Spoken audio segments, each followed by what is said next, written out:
Seminário no ar, um estudo bíblico sobre o tema Sal da Terra e Luz do Mundo. Aula número 47.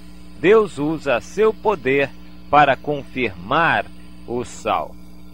Eu gostaria de poder hoje fazer que essas palavras se tornassem verdadeiramente vivas para você. Este é um assunto essencial.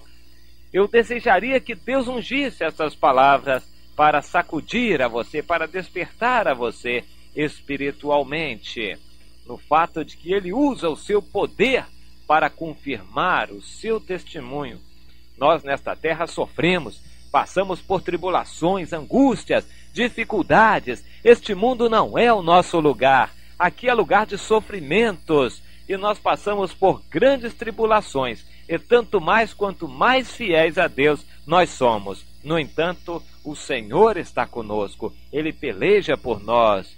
Ele quer que sejamos verdadeiro sal, com firmeza, com fidelidade. E Ele confirma toda a nossa obra, nossos atos e nossas palavras com o poder de sua mão.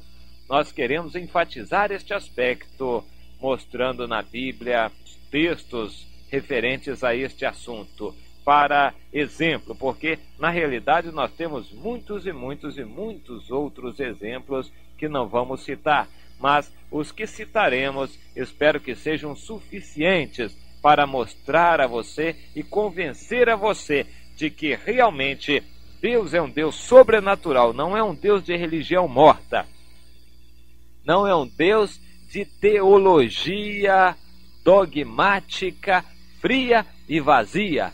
Não é um Deus de doutrinas religiosas sem vida. Ele é um Deus vivo, poderoso, sobrenatural. É um Deus carismático. É um Deus que faz coisas terríveis no nosso meio. A sua mão está sempre estendida. Acontece que há pecados que fazem separação entre nós e Deus. E é por esta razão que não vemos a mão de Deus operando em nosso favor. Isaías 59, 1 e 2. Mas eu quero ler agora 1 Samuel 6, versículo 3. Responderam os filisteus: quando enviardes a arca do Deus de Israel, não a envieis vazia, porém enviá-la-eis a seu Deus com uma oferta pela culpa. Então sereis curados, e sabereis por que a sua mão se não tira de vós, ou de sobre nós. Que coisa tremenda! O reconhecimento do inimigo, do adversário, a respeito do poder, grande poder de Deus, o Deus de Israel, o nosso Deus, Deus único e verdadeiro. Ali estavam os filisteus, reconhecendo a grande autoridade de Deus em nosso favor, agindo em favor, no caso, do povo de Israel, e hoje ele estaria agindo em nosso meio e a nosso favor.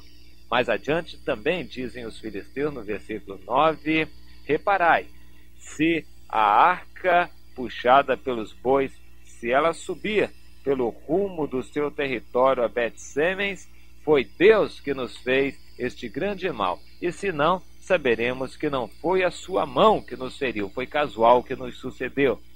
A mão de Deus estava ali sendo colocada em xeque, sendo colocada à prova, e ela se saiu poderosamente, porque não somente os bois, as vacas foram naquela direção, como foram depressa, correndo, gritando e berrando, para caracterizar que não só tinha sido a mão de Deus que fizera aquilo, mas que aquela mão era poderosa para fazer não somente aquilo, como muito mais. De fato, foi a mão de Deus que fez aquilo.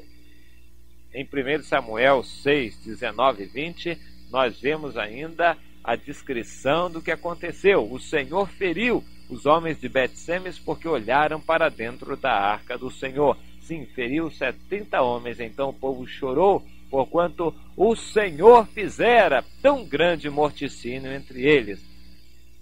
E disseram aqueles homens: Quem poderia estar perante o Senhor, este Deus tão santo, e para quem subirá desde nós?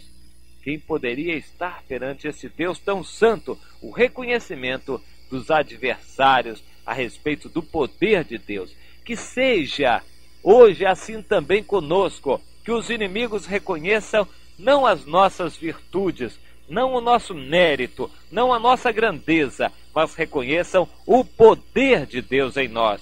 Que eles reconheçam o poder, a grandeza e a autoridade de Deus em nós, a mão de Deus estendida em nosso favor, fazendo sinais, milagres, como oraram Pedro e os demais apóstolos e os demais irmãos na igreja primitiva quando estavam reunidos. Senhor, olha para a ameaça deles e concede que por mãos de teus servos se façam muitos milagres e sinais nesta cidade. Ou seja, debaixo da tua mão poderosa, age com a tua mão. E hoje devemos fazer a mesma oração. Senhor, usa a tua mão, que ela não esteja encolhida, mas age em nosso favor por meio da tua mão poderosa. Isto é o que nós devemos ter em mente e em nossos lábios, em nossas orações, a mão de Deus operando sobrenaturalmente em nossos dias, para que o inimigo, o adversário, se cale e os homens que estão ao nosso redor sejam convencidos do poder e da grandeza de Deus. Eles não precisam estar convencidos de nossas doutrinas. Eles não precisam estar convencidos da beleza da nossa igreja, da nossa denominação ou do nosso templo. Eles precisam estar convencidos do poder de Deus que está em nós, não no pastor, está em nós, em nosso povo, em todos nós, servos do Senhor. E este poder só estará em nós, evidentemente, quando houver pureza e santidade na casa do Senhor. O importante aqui é sabermos que Deus não terá por inocente aquele que tomar o seu nome em vão, como Deus também não terá por inocente aquele que for merecedor de juízo de sua parte. Deus não os terá por inocente. Deus agirá, que creiamos, que saibamos que o Senhor nosso Deus age. Ele agirá em favor do seu povo. Ele agirá em favor da justiça, em favor da verdade. Ele é Deus. Em 1 Samuel 25, 28, nós encontramos escrito o seguinte, a respeito de uma mulher, Abigail, que disse para Davi: perdoa a transgressão da tua serva, pois de fato o Senhor te fará casa firme, porque pelejas as batalhas do Senhor, e não se ache mal em ti por todos os teus dias. Então ela reconhecia Davi como tendo a autoridade de Deus, como sendo abençoado, como estando debaixo da mão poderosa do Senhor. Ela reconhecia Davi nessas condições, um ungido de Deus, um abençoado de Deus, porque fazia o que agradava a Deus. Assim, o mundo nos reconheça também como ministros, dispenseiros de Deus, dos mistérios do Senhor, como servos verdadeiros, como quem realmente leva o nome do Senhor, sobre quem a mão do Senhor está presente. Ainda no mesmo capítulo, versículo 39, nós lemos: ouvindo Davi que Nabal morrera, disse: bendito seja o Senhor, que pleiteou a causa da afronta que recebi e me deteve de fazer o mal. O Senhor me deteve de fazer o mal, porque Ele mesmo, Deus, agiu, fazendo cair o mal de Nabal sobre a sua própria cabeça. Deus me deteve, porque Ele mesmo o fez. Deus, como juiz, fez cair o mal sobre a cabeça de quem merecia. Nós lemos em 1 Samuel 26, versículo 9. Davi, respondendo a Abisai, disse: não mates o ungido de Deus, pois quem haverá que estenda a mão contra o ungido do Senhor e fique inocente? A mão de Deus está sobre o seu ungido. Ninguém pode estender a mão sobre o ungido de Deus e permanecer inocente. E ainda acrescentou: tão certo como vive Deus, Deus o ferirá, ou seu dia chegará em que morra, ou em que descendo a batalha seja morto. Eu, porém, não o matarei. É preciso crer, meus irmãos, que Deus é quem age. Deus não precisa de advogados. Deus não precisa de ajudantes. Ele quer servos para obedecer à sua vontade. Ele não precisa de ajudantes para fazer juízo na igreja. Quantos irmãos estão se arvorando em juízes ao lado de Deus para separar o joio do trigo, para julgar os irmãos? São os fariseus de nossos dias. Deus não precisa de ajuda para exercer aquilo que Ele, só Ele, tem prerrogativas de exercer. Deus quer servos que obedeçam à sua vontade e sejam felizes por causa disto. Vamos ver lá em Isaías, o profeta Isaías, no capítulo 10, versículo 4. Nada mais, diz ele, em nome de Deus, vos resta fazer, senão dobrar-vos entre os prisioneiros e cair entre os mortos. Com tudo isto, não se aparta a sua ira, e a sua mão continua estendida. E a mão de Deus continua ainda estendida.